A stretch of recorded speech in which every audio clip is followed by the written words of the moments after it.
So I don't want to talk about Nigeria politics things because it's too draining. I see a lot of people now they campaign for Peter Obi, this, that. So what's so special about Peter Obi? Let's be honest. What is tangible? Now how he leave money for Anambra State coffers or waiting, he be trader or he be former chairman for different banks or what? So because of that now we should vote Peter Obi. Yeah. God. This is why the world they laugh at us because we look like people we don't really know what we want. That's just what we look like a generation that don't know what we want. The truth of the matter is, all this nonsense they are using to campaign for Peter Obi is very intangible, very nonsensical.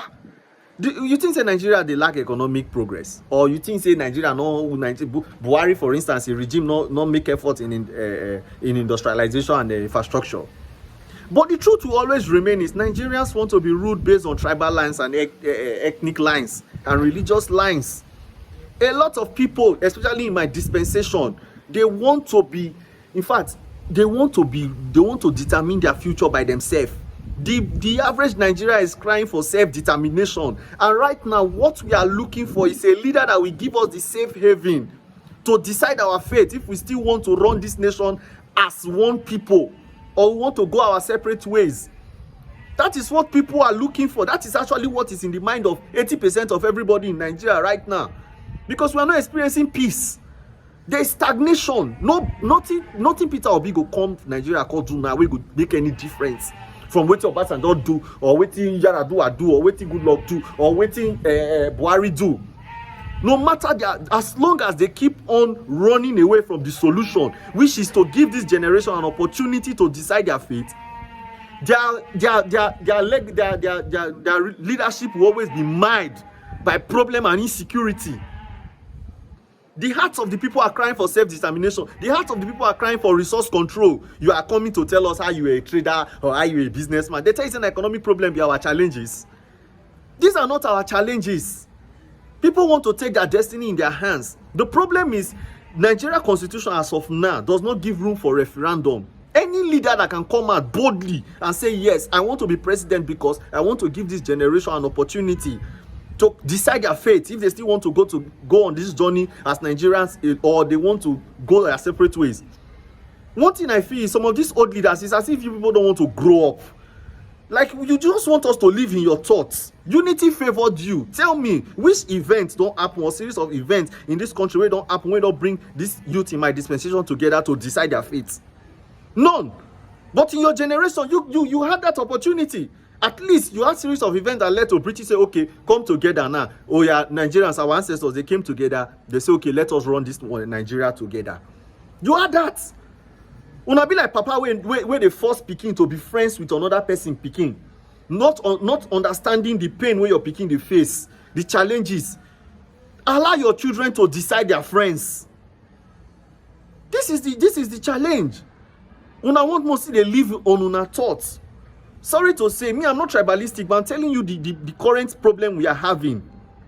Many Nigerians, if you just ask them, you want to stay in Nigeria or you don't want to stay in Nigeria, you will find out that many of them want to go. They feel trapped. They feel that there is an invader in their space. They want to redecide.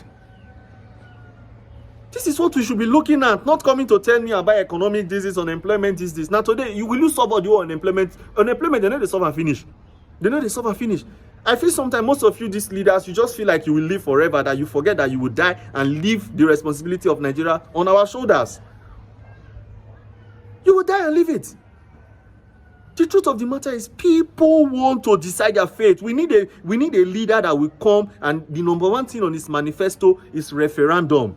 Because we cannot go on this journey with different destinations. Right now, there's 3 different destinations. The Igbos want to run things their own way. Hausa want to run things their own way. Yoruba want to run things their own way. But you politicians, you are trying to bring these 3 people together. Is that not stagnation?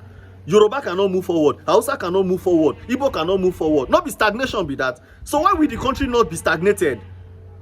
You want to move Nigeria forward in 3 different directions. Now so that they do something. I just dey vex because I dey look through all the manifestos of all these politicians and nothing tangible did they? Nothing tangible. Nothing really tangible. Because some of you don't even understand legacy. The unity you are talking about today, now somebody legacy. And this legacy don't stay for many years. Because it was important at that time that Nigeria needed to be united under some certain policies. That was a legacy. Now that legacy don't expire, because expired products, now they bring this conflict. This is that, and the result of this is this conflict you are seeing. Until we come back to the table and say, let us decide, brother, how far you still want be one Nigeria, or you like in your own line? If you like in your own line, okay, see the sharing formula, or say come to the understanding peacefully. The reason all this conflict where they happen so now because of all this, because some people feel cheated. Then you dey draw up manifesto, you dey draw up your campaign, you dey tell us how it be trade. Now that one reason. Now that one, you think say Buhari not try? Buhari not. You think say Buhari they not try for economic? You think they not try for infrastructure? But there will always be a tribe that will sabotage their efforts.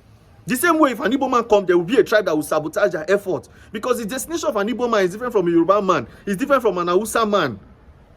Unless they all come together in this new dispensation, there should be a renewal of contracts.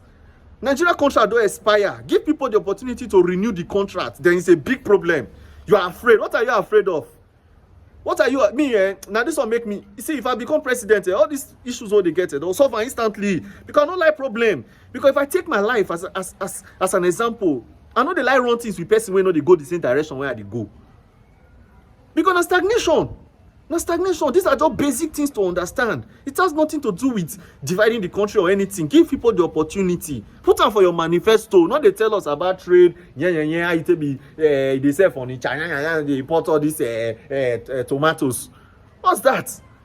Campaign where may you feel win. If not, now public sympathy you go get to. You not go win. If you continue like this, now public sympathy, I'm telling you, you have to be courageous, because right now you seem to be the only candidate in the minds of the youth right now. And the number one thing, they shine for your eyes, say the youth want a leader that will give them a safe opportunity to decide their fate, and that is referendum. So if you are coming to give the youth or give this generation an opportunity to decide their fate, that is the best thing you can do. That is the only legacy you can leave, and that's the only thing we can cling on to. I verse sometimes. I verse.